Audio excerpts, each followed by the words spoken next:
They say home is where the heart is. But what happens when your own heart becomes a stranger in the place you once called sanctuary? My name is Isabel, and I'm 73 years old. For 47 years, I shared my life with my beloved husband, Robert. We built everything together: our dreams, our home, our future. When cancer took him from me 3 years ago, I thought my world had ended. The silence in our house became deafening. The empty chair at the breakfast table felt like a wound that wouldn't heal. But I had hope. I had my son, Michael. Michael was everything to me. My pride, my legacy, the continuation of the love Robert and I had shared. When he married Vanessa 2 years ago, I was overjoyed. Finally, our family would grow again. Finally, there would be laughter echoing through the halls, children's voices, holiday gatherings that would fill the emptiness Robert had left behind. I gave them everything I had. The house Robert and I had worked 30 years to pay off. I signed it over to Michael without hesitation. "This is your future now, son," I told him, my hands trembling as I signed the papers. "Build your family here, just like your father and I did." My life savings, carefully accumulated over decades of modest living, I handed it to them for their wedding, their honeymoon, their new beginning. I wanted nothing more than to see them happy, to know that everything Robert and I had built would continue through them. When they asked if I could stay in the guest room, just for a while, until they found me a nice senior community, I said yes without question. How could I refuse? This was still my family. This was still love, wasn't it? If you enjoy stories that touch the heart, please subscribe to our channel. We're working toward 1,000 subscribers, and it truly helps our work reach more people. And let us know in the comments which city you're watching from. The guest room was small, barely 10 by 12 feet, with a single window that faced the neighbor's fence.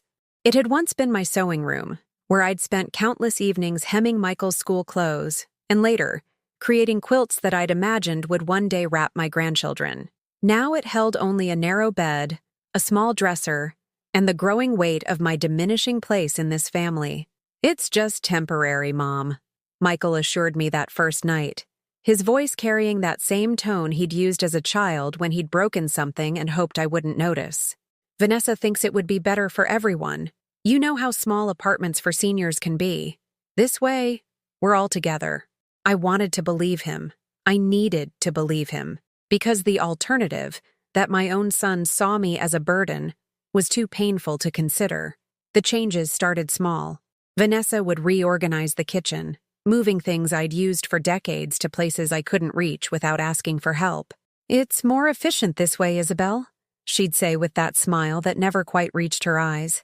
The smile that made me feel like I was imposing just by existing. My morning routine, which had remained unchanged for 50 years, became a negotiation. I'd always risen early to make coffee and sit with my thoughts as the sun came up. It was my meditation, my moment of peace before the day began. But Vanessa needed her sleep, and apparently, the sound of the coffee maker disturbed her. "Could you wait until after 8?" she asked, not really asking at all. Some of us need our beauty sleep, so I learned to sit in silence in my small room, watching the sunrise through a window that showed me only fence posts and shadows, waiting for permission to begin my day in the house I had given them. The dinner table became my daily reminder of how quickly love could turn cold. Where I had once sat at the head of our family table, leading conversations about Michael's day and planning for tomorrow, I now found myself relegated to the corner seat, the one that faced the wall where Robert's favorite painting used to hang before Vanessa decided it was too outdated for their new aesthetic. Conversations flowed around me as if I were invisible. Vanessa would talk about her job at the marketing firm, her colleagues, her aspirations. Michael would nod and engage, asking questions about her day, her dreams, her opinions on everything from the weather to world events.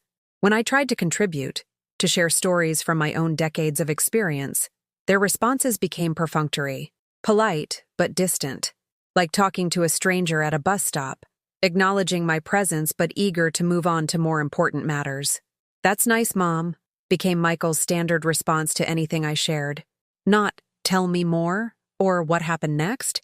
Just, "That's nice," followed by an immediate return to whatever conversation I had interrupted with my irrelevant memories. I began to understand that I was living in a house where I had no voice, no vote, no value beyond the assets I had already transferred. I was a guest who had overstayed her welcome in her own former home, tolerated out of obligation, but not wanted out of love. The hardest part wasn't the loss of my physical space. I could adapt to a smaller room, fewer belongings, a simpler life. The hardest part was the loss of my place in my son's heart. Watching him laugh with Vanessa the way he used to laugh with me. Seeing him seek her opinion on decisions that once would have included my wisdom.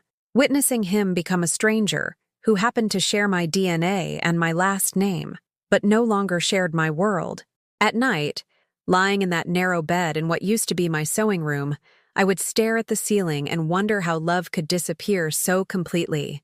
How the boy I had raised, the man I had supported through college and career struggles and heartbreaks, could look at me now with such polite indifference. I told myself it was temporary, that once they found their rhythm as a married couple, once Vanessa felt more secure in her new family, things would improve, love would return, I would matter again. But deep in my heart, in the place where mothers know things they don't want to acknowledge, I sensed that something fundamental had shifted, that I was no longer seen as family, but as an inconvenience to be managed. Still, I held on to hope, because hope was all I had left, and because I couldn't imagine that my own son would allow his mother to become invisible in her own family. I was wrong. The first time Vanessa spoke to me like I was nothing, I convinced myself I had misheard her. It was a Tuesday morning, 3 months after I'd moved into what used to be my sewing room. I was making breakfast, scrambled eggs the way Michael had loved them since he was 7 years old, with just a touch of cream cheese to make them fluffy. It was one of the few things I could still do that felt like mothering, like I still had something to offer. Vanessa walked into the kitchen wearing her silk robe, the expensive one Michael had bought her for their first anniversary. Her hair was perfectly styled, even though she'd just woken up, and her makeup was already flawless. I had never been the type of woman who looked put together first thing in the morning, but I admired those who could. "What are you doing?" she asked, her voice sharp with irritation. "Making breakfast for Michael," I replied, trying to keep my tone light and cheerful. "I thought I'd surprise him with his favorite eggs before his big presentation today." She moved past me to the coffee maker, deliberately bumping my elbow as she reached for a cup. The gesture was so small, so subtle, that anyone watching might have thought it was accidental, but I felt the intention behind it. The message that I was in her way, that this was her kitchen now, not mine. "He doesn't eat eggs anymore," she said without looking at me. "Too much cholesterol. I've got him on a cleaner diet now. Green smoothies and steel-cut oats. Food that actually helps him instead of slowly killing him." The implication hung in the air like smoke. Everything I had done for my son, including the way I had fed him, nurtured him, kept him healthy and happy for 35 years, was wrong, harmful even.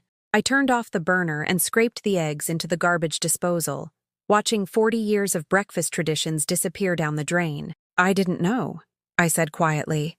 "He never mentioned—" "There are a lot of things Michael doesn't mention to spare your feelings," Vanessa interrupted, her voice taking on that particular tone I was beginning to recognize, the one that made me feel like a child being scolded for something I should have known better than to do. When Michael came downstairs 20 minutes later, he kissed Vanessa good morning with the kind of tender attention he used to give me when I was sick or sad. She handed him his green smoothie, and he thanked her like she'd given him a precious gift. "Mom made you eggs," Vanessa said, gesturing toward the now empty pan in the sink. "I told her about your new diet, but I think she forgot." Michael glanced at me with something that might have been pity. "It's okay, Mom. I know change is hard at your age. At my age. As if 73 meant my brain had stopped working. My memory had failed. My ability to learn new things had simply evaporated. As if the woman who had managed a household, raised a child, supported a husband through career changes and health scares, and navigated decades of life's complexities had suddenly become too old to understand that her son had stopped eating eggs. That afternoon, Vanessa's sister Caroline came to visit. Caroline was everything Vanessa was: polished, professional, confident in the way that money and education can make someone confident. She worked in real estate and drove a car that cost more than most people made in a year. I was in the living room reading when they settled in the kitchen for what I assumed would be a private conversation. But voices carry in houses, especially when people don't care if they're overheard. Or maybe they did care. Maybe they wanted me to hear. I don't know how you stand it, Caroline was saying, having her here all the time, watching everything you do. It's like having a judgmental ghost haunting your own house. Tell me about it, Vanessa replied, her voice carrying clearly through the thin walls. She still thinks this is her house, you know? Still acts like she has a say in how we live. Yesterday, she tried to rearrange the spice cabinet to be more efficient. Can you imagine? I could imagine it because I had done it. I'd organized that spice cabinet the same way for 40 years, alphabetically arranged so anyone could find what they needed quickly.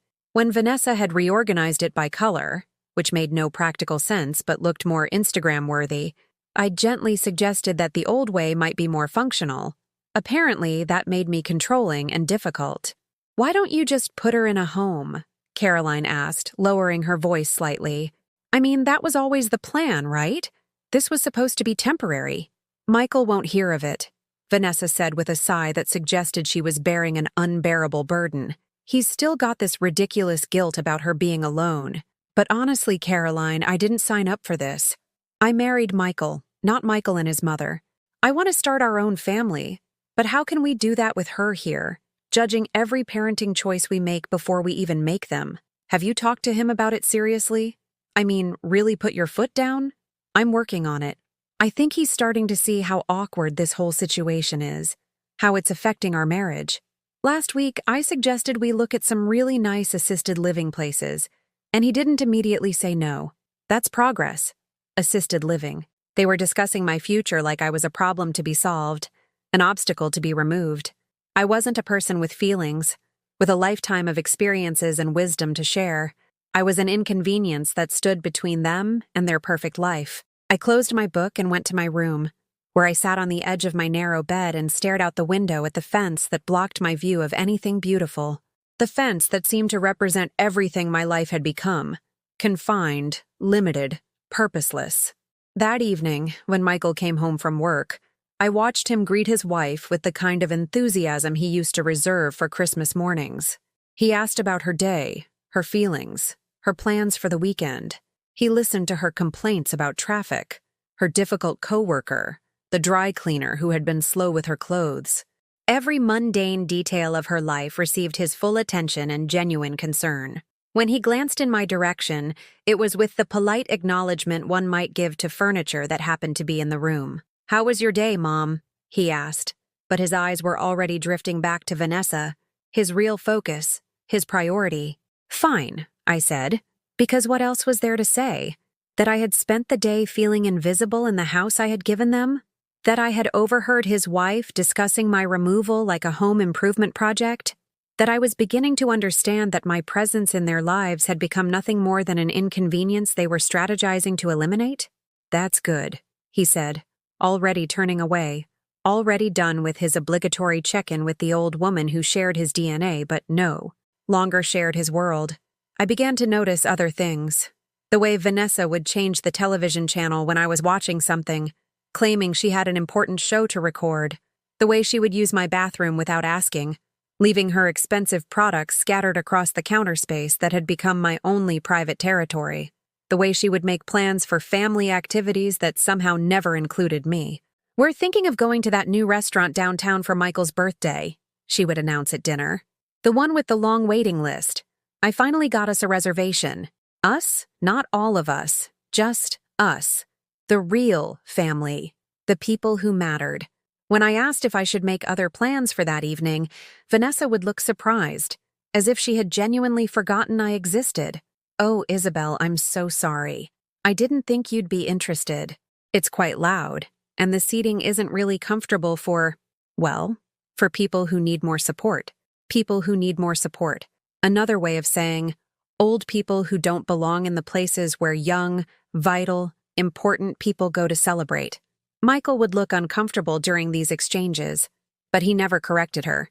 Never said, "Of course Mom should come. It's my birthday."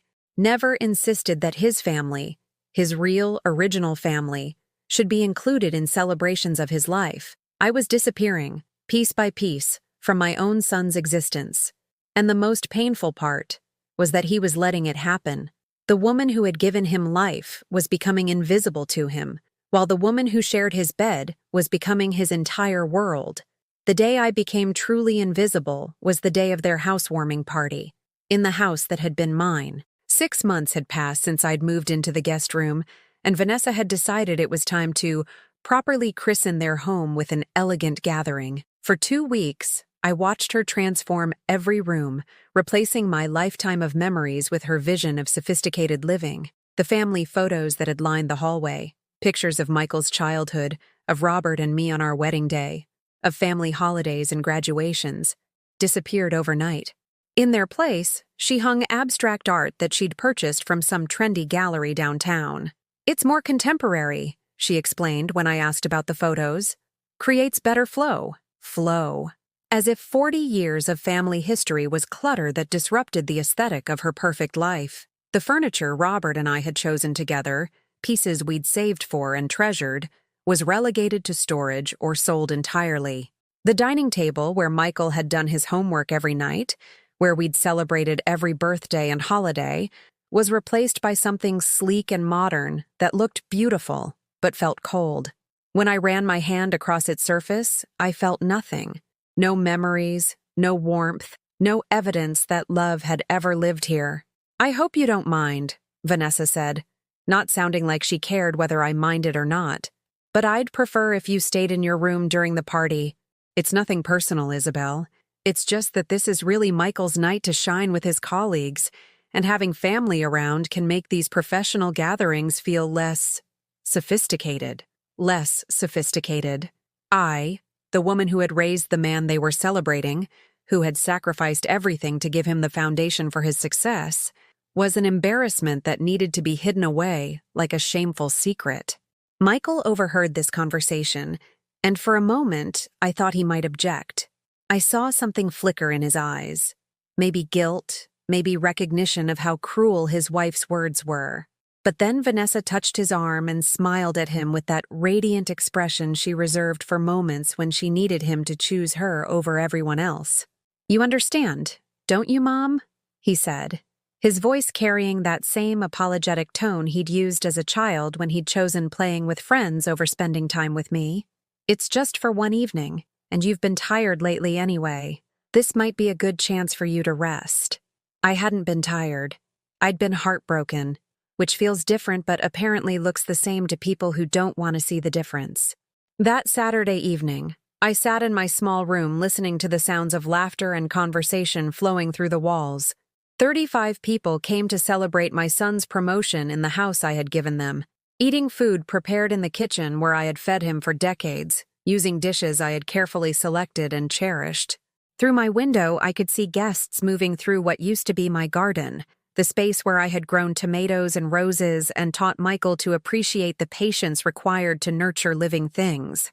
Vanessa had hired landscapers to replace my vegetable garden with ornamental grasses that required no care and produced nothing useful, but looked elegant in photographs.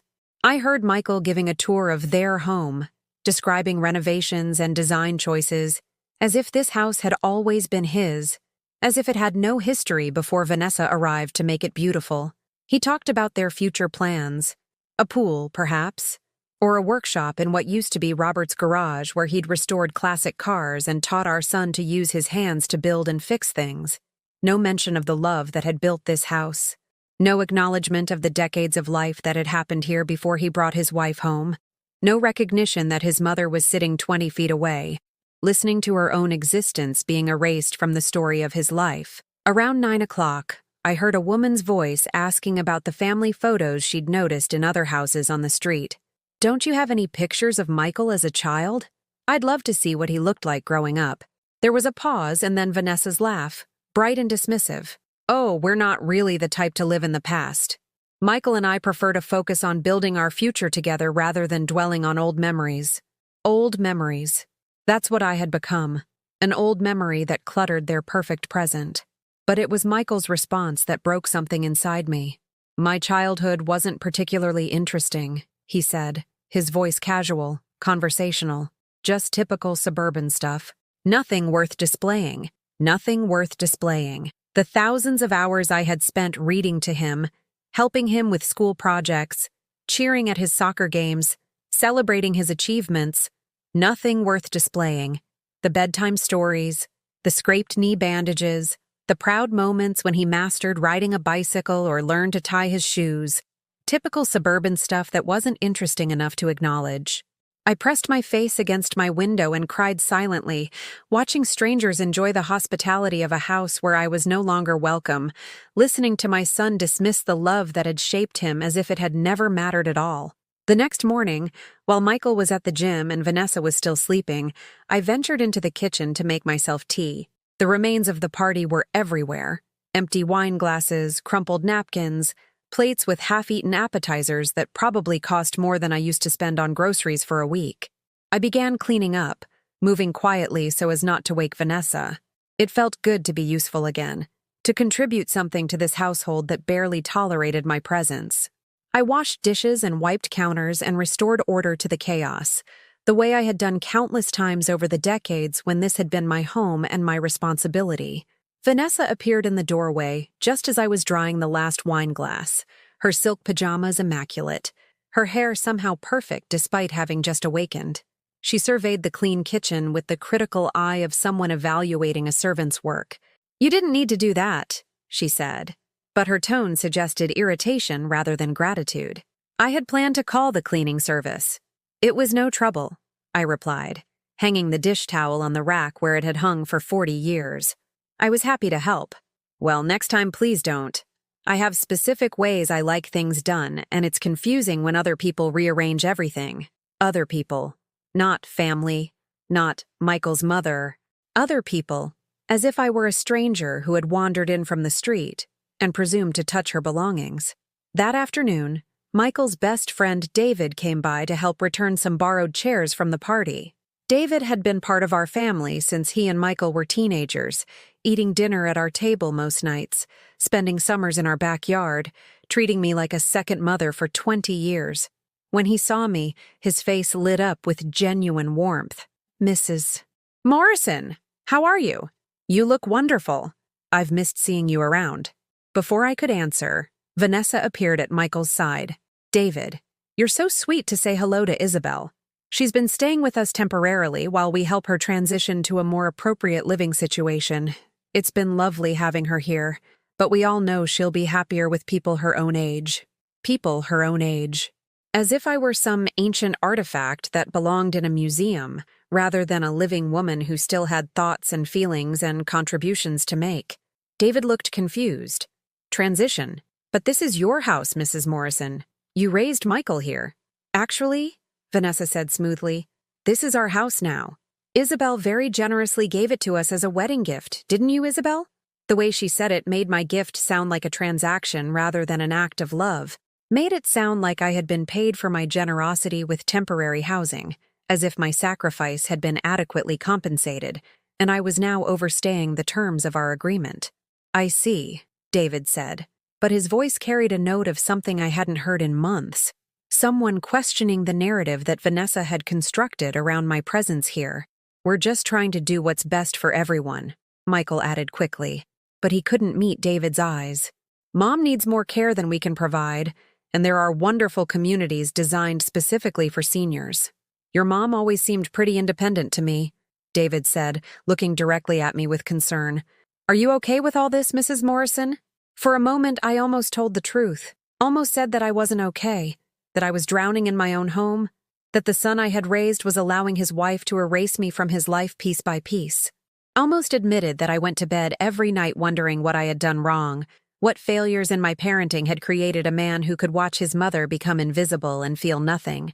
But I saw the warning in Vanessa's eyes, the slight tension in Michael's posture that told me any honesty on my part would be seen as manipulation, as an elderly woman trying to guilt her family into feeling sorry for her.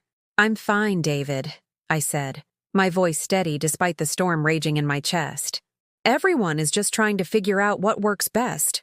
That night, I heard them arguing in their bedroom, voices raised just enough that the words carried through the walls. "Your friend was asking too many questions," Vanessa was saying. It's embarrassing, Michael. People are going to think we're horrible if we don't handle this situation properly. Handle what situation? She's my mother, not a situation. She's an elderly woman living in our house rent-free, making our guests uncomfortable, disrupting our routine, and preventing us from starting our own family. That's exactly what a situation is.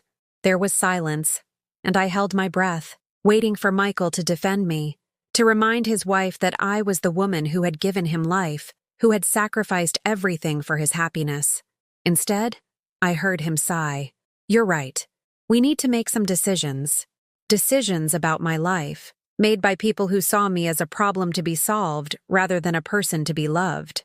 I lay in my narrow bed that night, staring at the ceiling, wondering how I had become so invisible in my own story that the people I loved most could discuss my future as if I weren't human enough to have opinions about it. The morning everything changed started like any other morning in my shrinking world. I woke up in my narrow bed, looked out my window at the fence that blocked any view of beauty, and prepared for another day of existing in the spaces between other people's lives. But today was different. Today, Vanessa had decided to redecorate the living room, and that meant moving furniture. Big, heavy furniture that required multiple people to lift safely. I heard the sounds of struggle from my room, scraping, bumping, muffled curses as she tried to rearrange the expensive sectional sofa that had replaced the comfortable couch Robert and I had saved 2 years to buy. Without thinking, I went to help. After all, this was still the house where I had lived for 40 years. These were still rooms where I had once belonged. Let me help you with that, I offered, reaching for one end of the heavy coffee table she was trying to move by herself.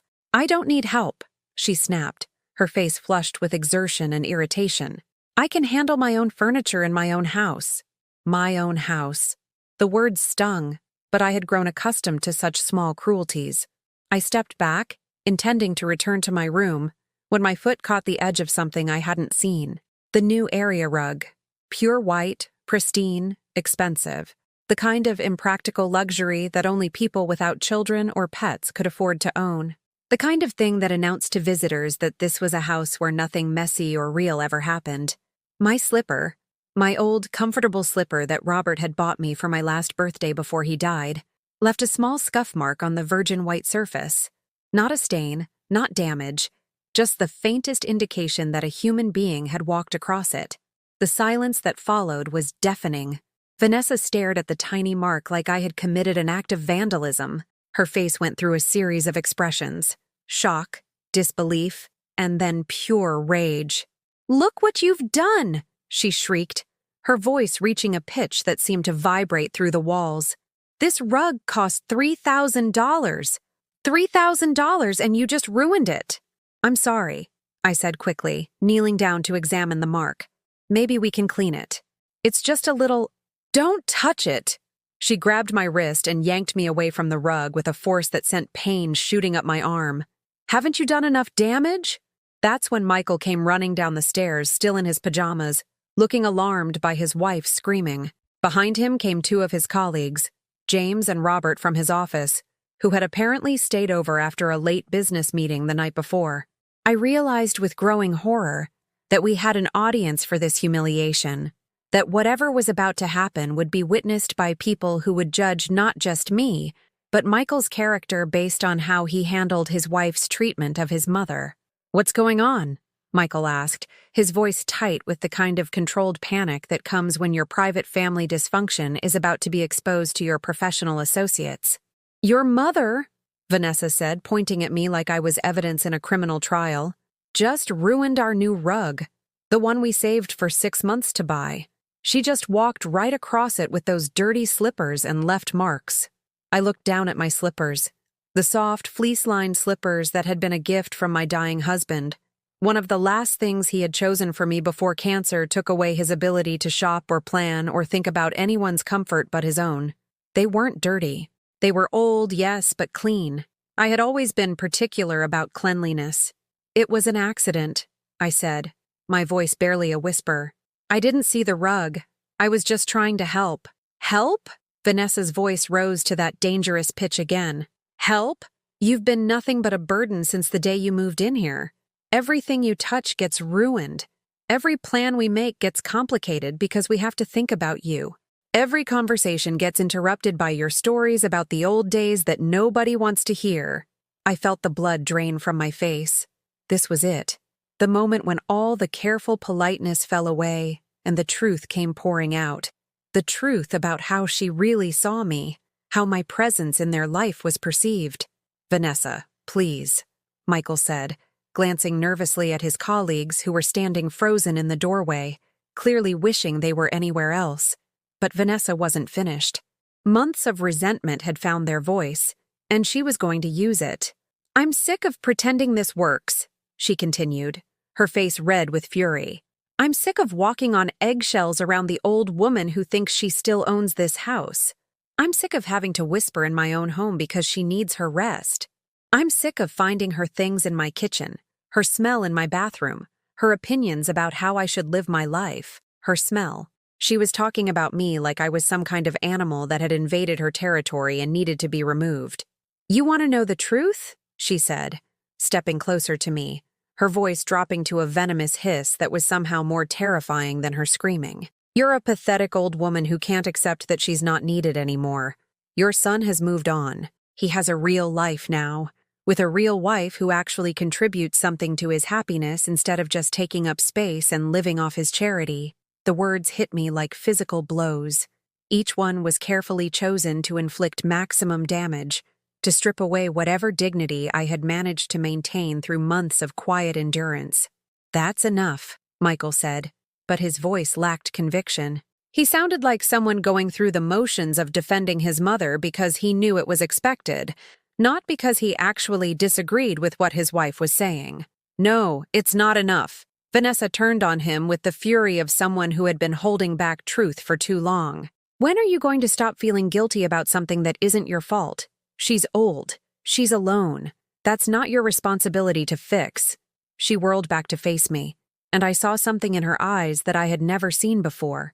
Not just dislike or irritation, but genuine hatred. The kind of hatred that comes when someone sees another person as an obstacle to their happiness that needs to be eliminated. "Get out," she said, her voice deadly quiet. "Just pack your pathetic little belongings and get out of my house." The silence that followed was complete. I could hear the air conditioning cycling on, the distant sound of traffic on the street outside, my own heartbeat thundering in my ears. Michael's colleagues shifted uncomfortably, staring at their feet, wishing they could disappear.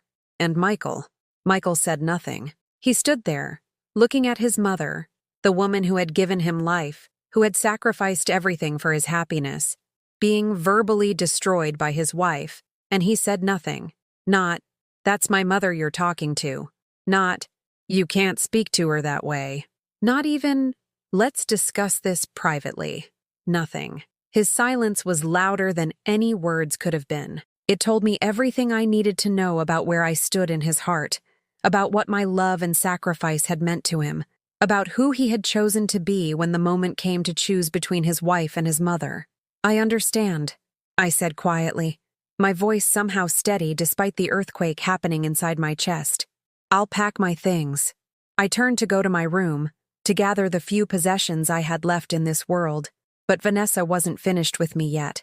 "And take that disgusting old dog bed with you," she called after me. "I threw it in the garage, but I don't want it on my property." Dog bed. For a moment, I couldn't understand what she was talking about. We didn't have a dog. And then I realized what she meant, and the last piece of my heart simply shattered. She was talking about the small cushion I kept in my room, the one that had been Robert's favorite pillow during his final months when he was too weak to sleep in our bed and spent his days and nights in the recliner in our bedroom. The pillow that still carried the faint scent of his cologne, the one I held when the loneliness became too much to bear. The last physical connection I had to 47 years of love. She had found it somehow, had gone through my things when I was out, and had decided that even this small comfort was too much for me to have in her house. I walked to my room with as much dignity as I could manage, closed the door behind me, and allowed myself exactly 5 minutes to cry. 5 minutes to mourn not just my current situation, but the innocence I had lost, the belief that love was permanent, that family was forever, that the people you sacrificed for would honor that sacrifice even if they couldn't return it. Then I dried my tears, straightened my shoulders, and began to pack the remnants of my life into 2 small suitcases. As I folded my clothes, I could hear muffled conversation from the living room, Michael making apologies to his colleagues, Vanessa explaining how difficult the situation had been, voices expressing understanding and sympathy for the young couple dealing with such a burden. Nobody expressed sympathy for the elderly woman whose life had just been dismantled in front of strangers. Nobody wondered if I was all right, if I had anywhere to go, if throwing a 73-year-old woman out of her home might be cruel or dangerous or wrong. I was just a problem that had been solved, an inconvenience that had been removed. When I emerged from my room with my suitcases, the house was quiet. Michael's colleagues had left. Vanessa was nowhere to be seen. Only Michael remained, sitting at the kitchen table with his head in his hands. He looked up when he saw me, and for a moment I thought I saw my little boy in his eyes, the child who used to run to me when he was hurt, who had once believed I could fix anything. "Mom," he said, and his voice was thick with something that might have been regret. "I'm sorry it came to this. I really am. Sorry it came to this. Not sorry it was happening. Not sorry for allowing his wife to destroy me. Just sorry that the situation had become so unpleasant for everyone involved." "I know you are, sweetheart," I said, and I meant it. He was sorry the way people are sorry when they have to put down a beloved pet, sad about the necessity, but convinced it's for the best. Do you have somewhere to go?" he asked, and I could hear the hope in his voice, hope that I would say yes, that I would make this easy for him by disappearing gracefully into some solution he didn't have to provide. "I'll figure something out," I said. "I always do." And as I walked out the front door of the house where I had raised my son, the house I had given them as a gift, carrying everything I owned in 2 small suitcases, I realized that I had been wrong about something fundamental. I had thought the worst thing that could happen was losing Robert, but I had just discovered something worse. The worst thing was being forgotten by someone you could never forget. But as I stood on the sidewalk in front of what used to be my home, looking at the moving truck that would take the last of my old life away, something stirred inside me. It wasn't anger exactly. It wasn't even hurt anymore. It was something else. Something quieter but stronger. I still had something they had forgotten about. Something they didn't even know existed. Something that was about to change everything. I spent my first night of homelessness in my car outside a 24-hour diner, my 2 suitcases in the back seat, and Robert's pillow clutched against my chest. The pillow that Vanessa had called a disgusting old dog bed was the only thing that still carried the scent of love, the only physical reminder that someone had once cherished me enough to want me close even in their final moments. The diner's neon sign buzzed and flickered in the darkness, casting pink and blue shadows across my windshield. Through the windows, I could see the late-night crowd, shift workers grabbing coffee between jobs, teenagers with nowhere else to go, elderly men nursing cups of coffee and making them last for hours because the warmth and light were better than whatever waited for them at home. I had become one of them. The invisible people I had driven past for 73 years without really seeing, without understanding that homelessness wasn't always a choice or a moral failing. Sometimes it was simply what happened when the people who were supposed to love you decided you were no longer worth loving. But as I sat there in my car, surrounded by everything I owned in the world, something strange began to happen. The crushing weight of grief and humiliation that had been suffocating me started to lift, replaced by something I hadn't felt in months: clarity. For the first time in almost a year, my mind felt sharp and focused instead of clouded by confusion and self-doubt. The constant questions that had tormented me: what did I do wrong? How could I have been a better mother? How could I earn back their love? Simply stopped, because I finally understood the truth that had been staring me in the face for months. This wasn't about me. Vanessa's cruelty, Michael's indifference, their systematic campaign to make me feel worthless. None of it was based on anything I had actually done. It was about what they needed me to be in order to justify what they wanted to do. They needed me to be a burden, so they could feel righteous about discarding me. They needed me to be pathetic so they could feel superior about their own lives. And I had played right into their narrative, accepting their version of reality where I was the problem that needed to be solved. But sitting in that car, holding the last remnant of my husband's love, I remembered something I had forgotten in my desperation to remain part of a family that no longer wanted me. I remembered who I had been before I became the unwanted mother-in-law, the inconvenient elderly woman, the burden to be managed. I had been Isabel Morrison, a woman who had built a life, raised a child, loved a husband through 47 years of marriage, managed a household, supported a family through financial struggles and health crises, and all the ordinary challenges that test a person's character. I had been strong once, capable, independent. I could be those things again. As the sun rose over the diner parking lot, I made a decision that surprised even me. I wasn't going to spend my remaining years in some sterile assisted living facility, warehoused with other discarded parents while my son and his wife enjoyed the life I had helped make possible. I was going to disappear. Not in the tragic way that Vanessa probably hoped. No dramatic collapse that would burden them with guilt and funeral arrangements. I was going to disappear in a way that would let me reclaim my life, my dignity, and my future. I was going to remember something they didn't even know existed. My father's land. 40 years ago, when Daddy died, he had left me a small piece of property in Millfield County, about 2 hours north of the city. 20 acres of rolling hills and old-growth trees, with a tiny cabin that had been in our family for 3 generations. I had inherited it along with Robert, but we had never used it. We were too busy building our life in the suburbs, too focused on Michael's needs and Robert's career to think about escaping to the countryside. After Daddy's funeral, I had paid the property taxes every year without thinking much about it. It was just one of those automatic expenses that came out of our bank account, as routine as the mortgage payment or the electric bill.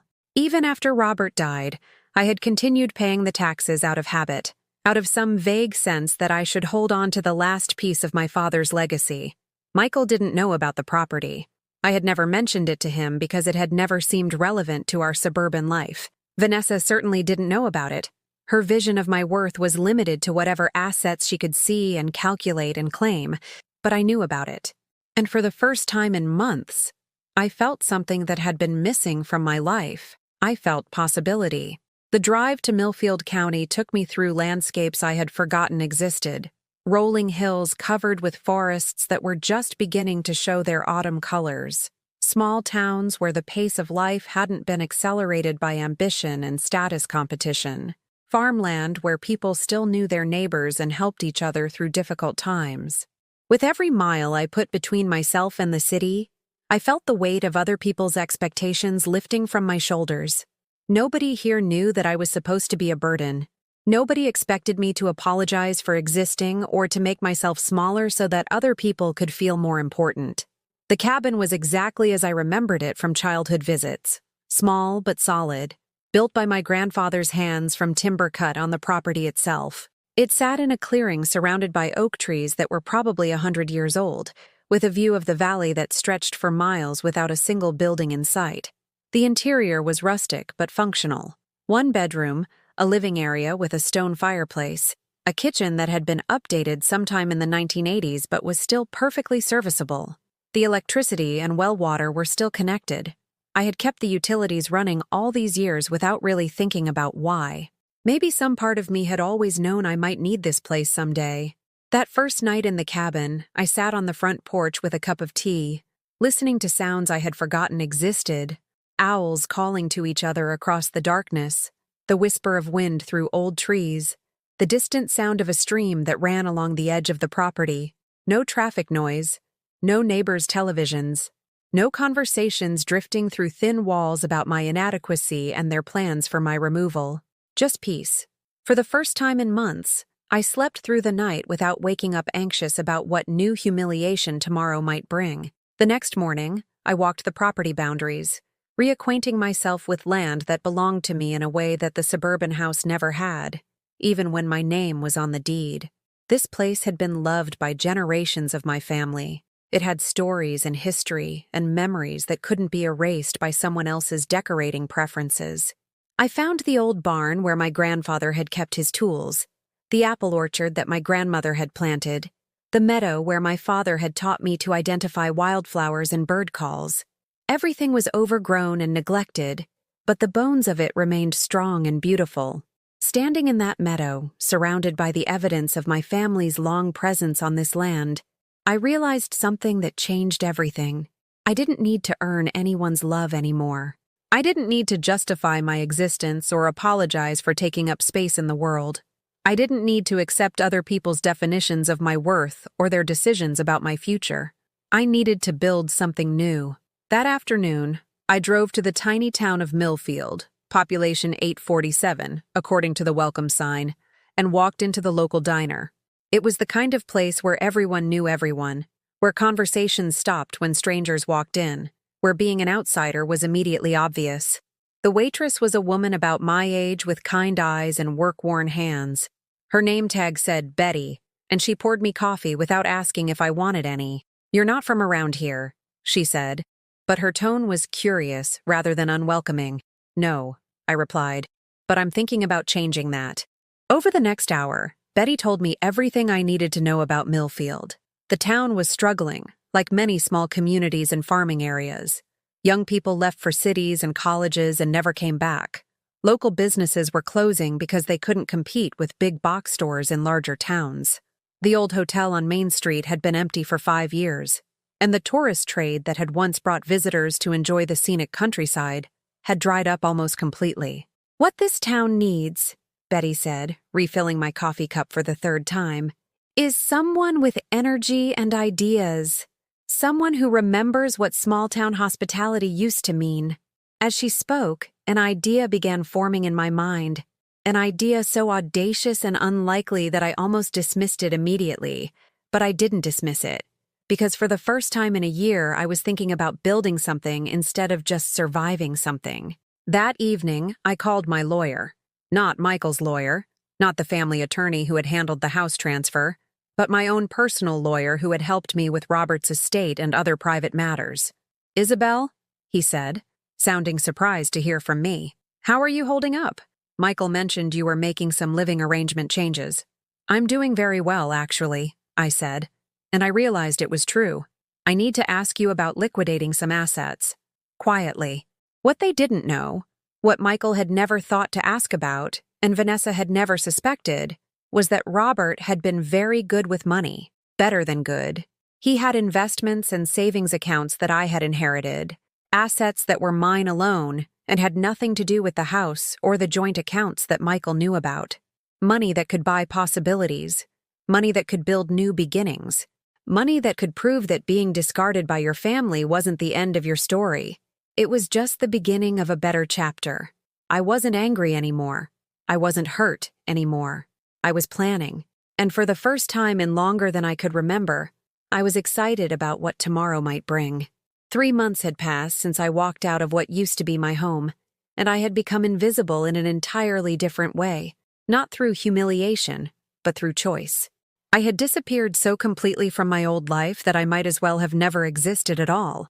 My lawyer had been discreetly liquidating Robert's investment portfolio, converting decades of careful financial planning into the capital I needed for something unprecedented, building a dream I had never allowed myself to have. The old hotel on Millfield's Main Street had been for sale so long that the asking price had dropped to almost nothing. The building was solid, built in 1892 when craftsmanship meant something permanent, but it needed extensive renovation to become what I envisioned.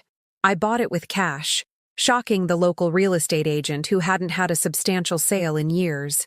"What exactly are you planning to do with it?" she asked as we signed the papers in her tiny office above the hardware store. "Create something beautiful," I said, "something that brings people together instead of pushing them apart."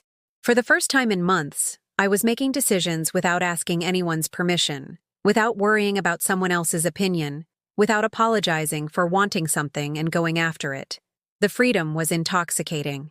I hired local contractors, men who had been struggling to find work as the town's economy declined. They were amazed to discover that the elderly woman who had bought the old hotel not only knew what she wanted, but had the resources to pay for it immediately.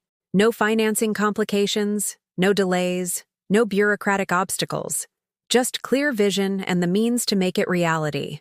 The renovation became the talk of the town.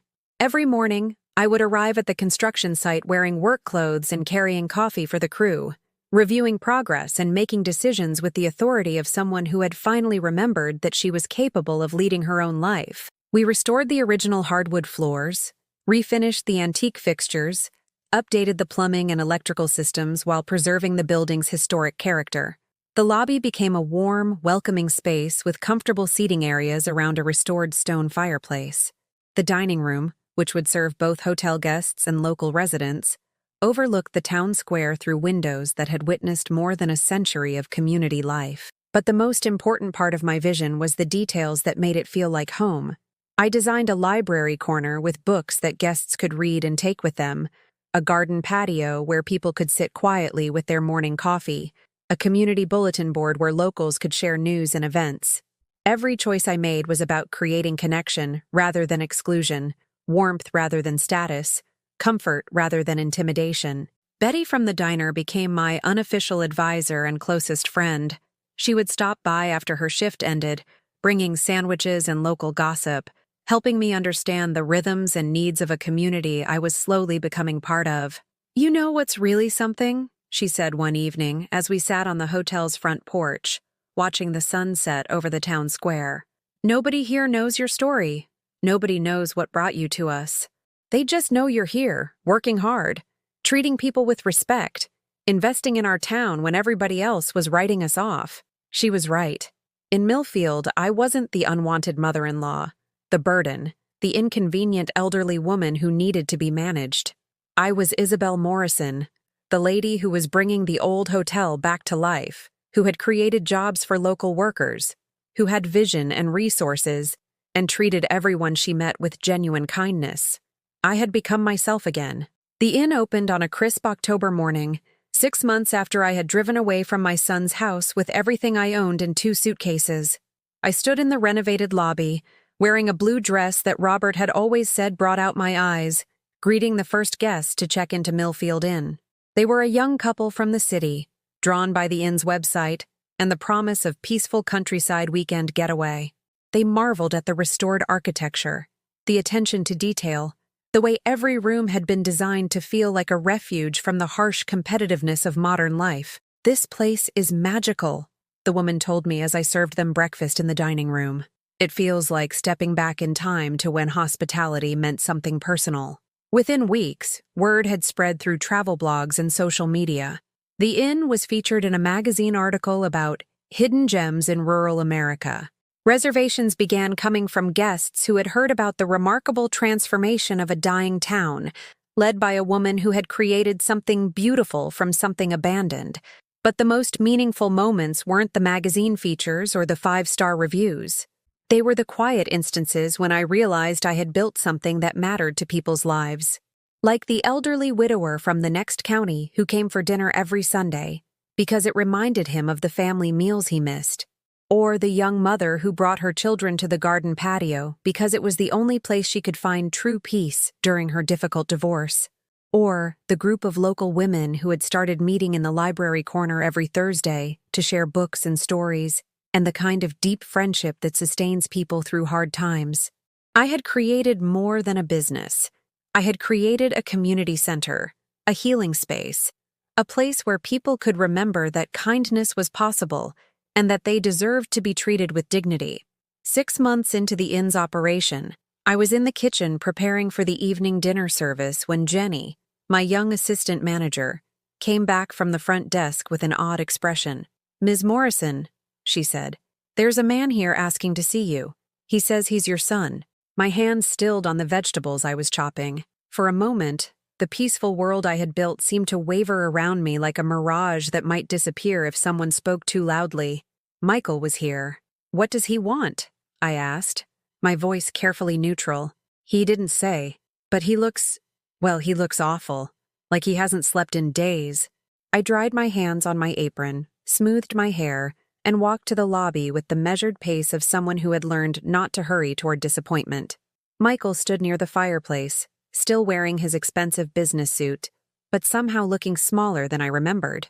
His face was haggard, his eyes red-rimmed, his usually perfect hair disheveled as if he had been running his hands through it compulsively. When he saw me, something cracked in his expression. This wasn't the confident, successful man who had stood silently while his wife destroyed his mother. This was someone who had been broken by his own choices and was finally confronting the cost of those decisions. "Mom," he said, and his voice was barely a whisper. "Hello, Michael," I replied, my tone polite but distant, the tone I would use with any stranger who appeared at my business. "How did you find me?" "It took months," he said, and I could hear the exhaustion in every word. "I hired a private investigator. I thought something terrible had happened to you. Nobody knew where you'd gone. Your lawyer wouldn't tell me anything. Your bank account was closed. It was like you had just vanished." "I had vanished," I said simply, "from a life where I was no longer wanted." He flinched as if I had slapped him. "Mom, please. We need to talk. There are things you don't know, things that have happened." I looked around my beautiful inn, at the guests enjoying dinner, at the warm light spilling from the windows onto the town square, at the life I had built from the ashes of everything I had lost. This was my world now, my choice, my creation, my peace. "I'm in the middle of dinner service," I said.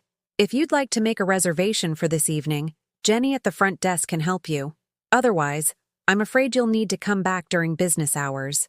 The formal courtesy in my voice seemed to devastate him more than anger would have. He had expected tears, pleas, the desperate gratitude of an abandoned woman grateful for any crumb of attention from her son. Instead, he found a successful businesswoman with a busy schedule and no time for unannounced visits from people who had forfeited their right to her immediate attention. "Mom, please," he said again, and this time his voice broke completely. "Vanessa is gone. The marriage is over. Everything is falling apart, and I need to tell you what really happened. I need to apologize. I need to try to fix this." I felt nothing. No satisfaction at his obvious pain. No rush of vindication that his perfect life had crumbled. No urge to comfort the child I had raised despite the man he had become. I felt nothing but the calm certainty of someone who had stopped needing other people's approval to know her own worth. "Room 12 is available if you'd like to stay overnight," I said. "Jenny can check you in. Breakfast is served from 7 to 9 in the morning. Perhaps we can speak then." And I turned and walked back to my kitchen, leaving my son standing in the lobby of the inn I had built from the ruins of the life he had helped destroy, holding reservations and schedules and the boundaries I had finally learned to set. The calm before justice wasn't dramatic or emotional. It was simply the peace that comes when you stop needing the people who broke you to be the ones who fix you. The next morning, I found Michael sitting in the garden patio at 7 o'clock sharp, still wearing yesterday's wrinkled suit, looking like he hadn't slept at all. He had ordered coffee but hadn't touched it, and when I approached his table, I could see the tremor in his hands. "You built something incredible here," he said without preamble, gesturing toward the inn around us. "I never knew you had this in you. I never knew you wanted something like this." "You never asked," I replied, settling into the chair across from him with my own coffee cup. The morning light was soft and golden, filtering through the oak trees I had known since childhood, and for a moment I felt sorry for this broken man who had once been my little boy, but only for a moment. "I know you hate me," he continued, his voice raw with exhaustion and regret. "I know I don't deserve forgiveness. But I need you to understand what really happened. I need you to know that I never wanted things to go as far as they did." I sipped my coffee and waited. I had learned the power of silence, the way it made people reveal more than they intended to share. "Vanessa had been planning it for months," he said, the words tumbling out like a confession he'd been holding back for too long. "The thing with the rug, the way she exploded at you, it wasn't spontaneous. She had been waiting for the right moment, the right audience. Something that would make it impossible for me to defend you without looking like I was choosing my mother over my wife." I felt something cold settle in my stomach. "What do you mean, planning it?" "She bought that rug specifically because it was white. She put it in the exact spot where you walked every morning to help with breakfast. She knew you'd step on it eventually, and when you did, she'd have her excuse to get rid of you permanently." The calculated cruelty of it took my breath away. I had believed it was an accident, a moment of rage that had spiraled out of control. But it had been premeditated, orchestrated, designed to humiliate me in front of witnesses, so that my removal would seem justified rather than cruel. "And you knew this?" I asked, my voice steady despite the fury building in my chest. "Not before it happened," he said quickly. "I didn't find out until weeks later when she was bragging about how cleverly she'd handled the situation. She said I should be grateful that she'd solved our problem so efficiently. Our problem. I was their problem, and she had solved me. Why didn't you call me then?" I asked. "Why didn't you try to explain, to apologize, to bring me home?" His face crumpled with shame. "Because by then, it was too late. You had disappeared completely, and part of me was relieved. I convinced myself that you were probably happier wherever you were, that maybe this was better for everyone. Better for everyone," I repeated, letting the words hang in the morning air like a judgment. "I was a coward," he said, and tears were streaming down his face now. "I was weak and selfish, and I chose the easy path instead of doing what was right. I let my wife destroy my mother because it was easier than standing up to her. I should have felt vindicated. I should have been satisfied that he finally understood the magnitude of his betrayal, that he was finally taking responsibility for his choices. Instead, I felt tired. Tired of other people's regrets. Tired of confessions that came too late to matter. Tired of being expected to fix emotional damage that I hadn't caused." "What happened to your marriage?" I asked, more out of curiosity than concern. Michael's laugh was bitter and hollow. "Justice, I suppose. Karma. Call it whatever you want." He wiped his eyes with his sleeve like a child. 3 months after you left, Vanessa started having an affair with my business partner. Apparently, she'd been seeing him for over a year, even before we got married. The whole time she was making our home miserable, she was planning her exit strategy with someone who had more money and better prospects than I did. I absorbed this information without surprise. A woman capable of orchestrating my humiliation was certainly capable of betraying her husband when it served her purposes. "She took everything, Mom. The house, the furniture, the savings account, even the investments I thought were protected. Her divorce lawyer was ruthless, and mine was incompetent. She painted me as an emotionally abusive husband who had mistreated his elderly mother, and the judge bought every word of it. The irony was almost poetic. Vanessa had used her cruelty toward me as evidence of my son's cruelty, turning his weakness into a weapon against him. I'm living in a studio apartment now," he continued. "I lost my job because her new boyfriend bought out my share of the company for a fraction of what it was worth. I can barely afford groceries, let alone lawyer fees to fight the settlement." He looked up at me with desperate eyes. "I have nothing left, Mom. Nothing except the knowledge that I destroyed the most important relationship in my life for a woman who never loved me at all. A woman who saw both of us as obstacles to what she really wanted." I set down my coffee cup and looked at my son, really looked at him, perhaps for the first time in years. I saw the little boy who had run to me with scraped knees and broken toys, believing I could fix anything.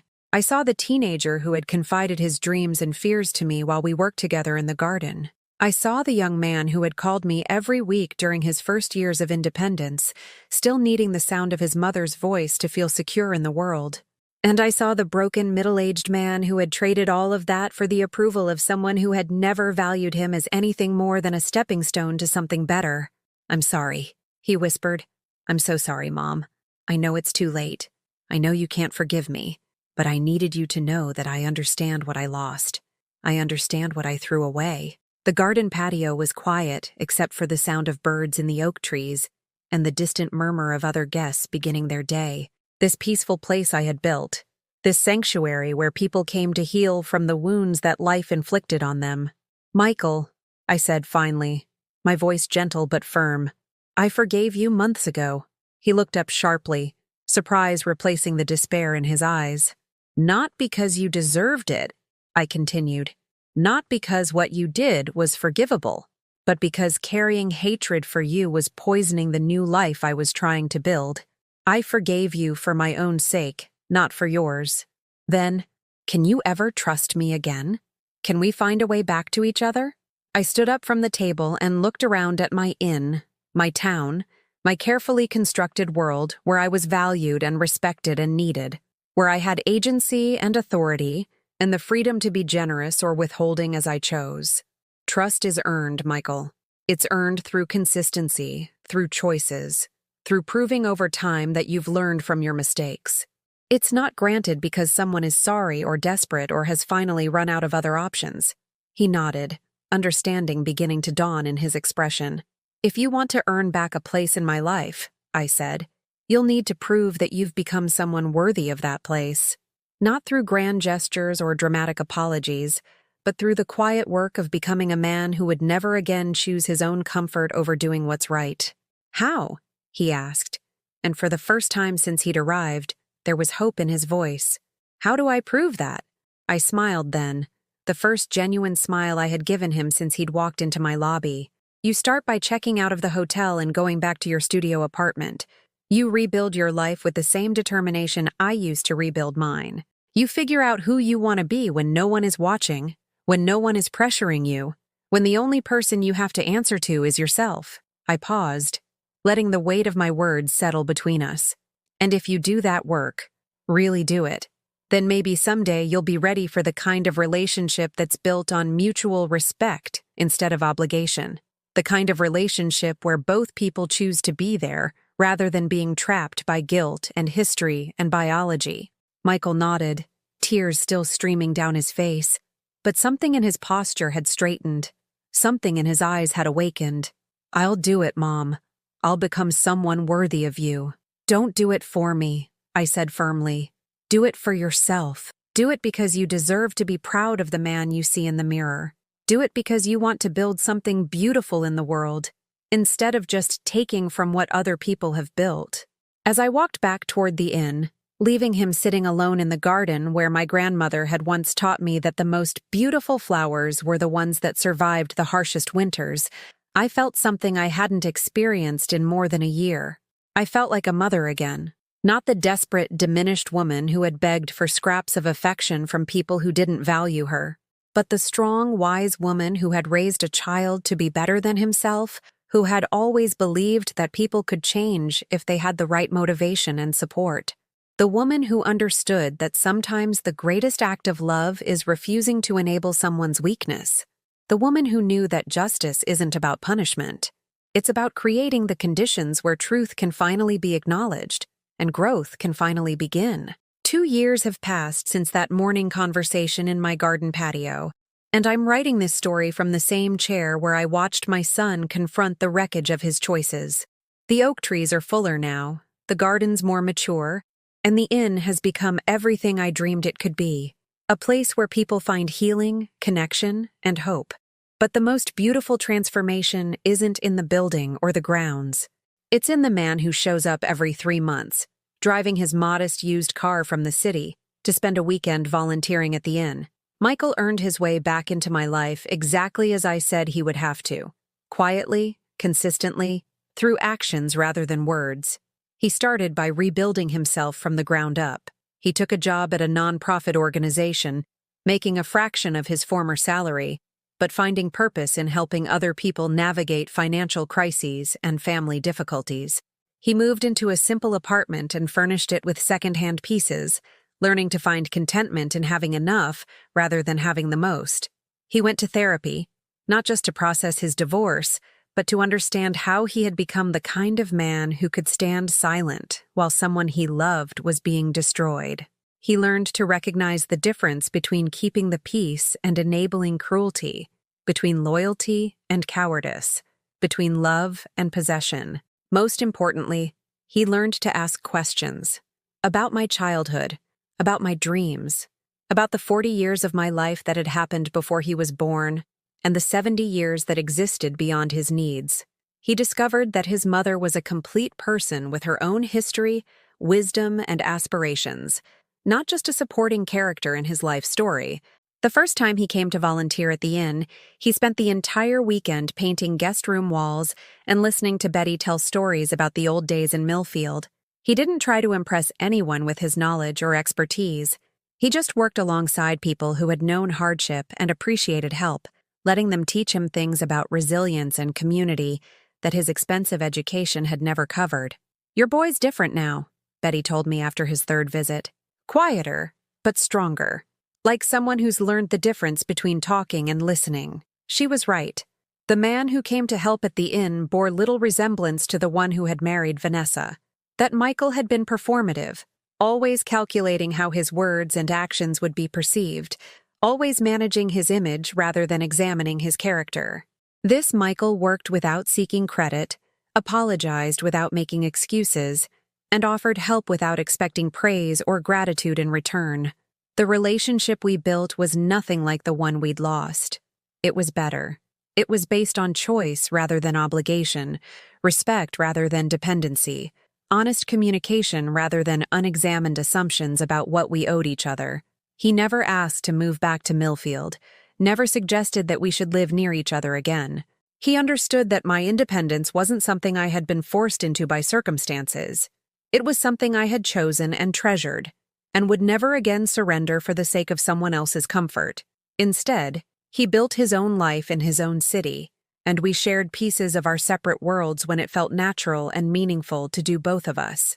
We talked on the phone weekly, not because obligation demanded it, but because we genuinely enjoyed each other's company. He visited the inn when his schedule allowed, not as a lost son seeking shelter, but as an adult child who respected his mother's boundaries and appreciated the invitation into her world. Last month, he brought someone with him for the first time, a woman named Sarah who worked at the same nonprofit, who had been divorced for 5 years and had 2 teenage daughters. She was nothing like Vanessa. Where Vanessa had been polished and status-conscious, Sarah was authentic and unpretentious. Where Vanessa had demanded attention and admiration, Sarah gave it generously to others. Where Vanessa had seen relationships as competitions to be won, Sarah saw them as partnerships to be nurtured. "I want you to know," Sarah said to me privately while Michael was helping with dinner service, "that he talks about you all the time, about how much he admires what you built here, how proud he is of your courage, how much he learned from watching you rebuild your life after everything fell apart." I was touched by her words, but more impressed by her instinct to seek me out, to establish a connection independent of her relationship with my son.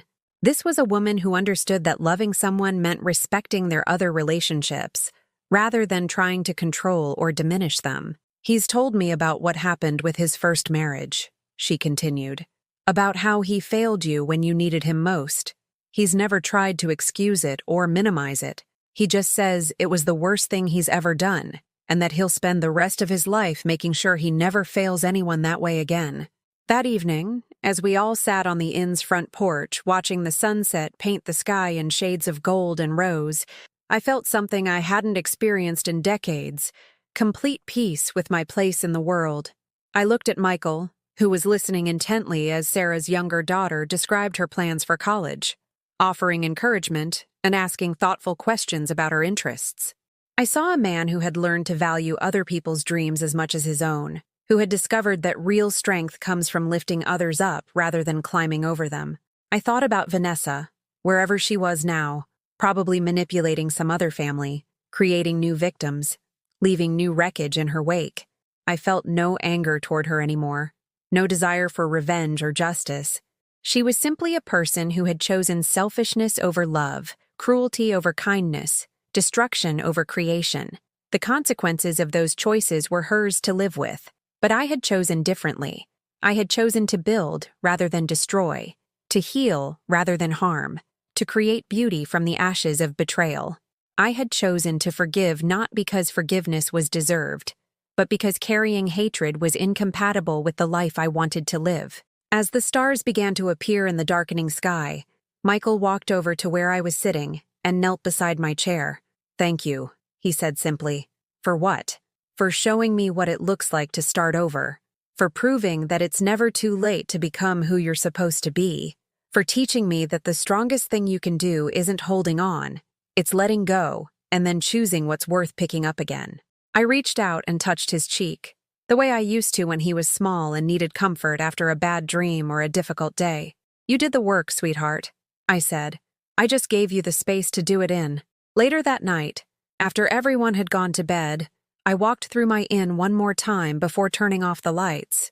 I paused in the lobby, looking at the guest book where hundreds of visitors had written notes of gratitude for the peace they'd found here, for the reminder that kindness still existed in the world, for the evidence that it was possible to create something beautiful from something broken. I had written my own story in these rooms, in this community, in this life I had built from nothing but determination and hope. I had proved to myself that being discarded by people who couldn't see my worth didn't diminish that worth. It just freed me to share it with people who could appreciate what I had to offer. I had learned that sometimes the greatest victory isn't getting back what you lost. It's discovering that you never needed it as much as you thought you did. Sometimes justice isn't about making people pay for their cruelties. It's about refusing to let those cruelties define the limits of your life. Sometimes the best revenge is living so fully, so joyfully, so authentically, that the people who tried to diminish you become irrelevant to your happiness. I turned off the last light and walked to my apartment behind the inn, past the garden where my grandmother's roses bloomed every spring, under the oak trees that had witnessed 4 generations of my family's stories, toward the small but sufficient space where I sleep peacefully every night, surrounded by the evidence of a life well lived. I had been thrown away like something worthless, but I had discovered that my value was never dependent on other people's recognition of it. I had lost everything I thought mattered, but I had found everything that actually did. I had learned that the most important love story isn't always about finding someone to love you. Sometimes it's about learning to love yourself enough to demand the treatment you deserve. And in the quiet of my small apartment, surrounded by books I had chosen, furniture I had selected, photographs of the community I had helped build, I smiled and whispered to myself the words that had become my truth. I am not what happened to me. I am what I chose to become despite what happened to me. The silence that had once been my enemy had become my friend, and in that silence, I had found my voice. If you found Isabel's story inspiring, please subscribe to our channel and share it with someone who might need to hear that it's never too late to start over. Sometimes the best chapters of our lives are the ones we write after we thought the story was over. What city are you watching from? Let us know in the comments.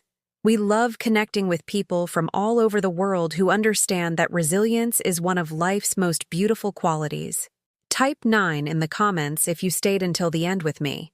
Thank you for joining Isabel on her journey from victim to victor, from invisible to invaluable, from discarded to dignified. Until tomorrow's story, remember, you are never too old to bloom exactly where you choose to plant yourself.